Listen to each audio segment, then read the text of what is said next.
கந்தா என்றே வந்தவர்க்கெல்லாம் தந்தாய் கோடி திருமுருகா.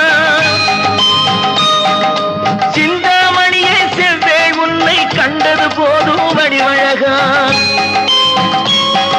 கந்தா என்றே வந்தவர்க்கெல்லாம் தந்தாய் கோடி திருமுருகா.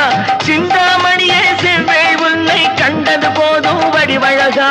அடியவர்க்கு ஒரு விருந்தே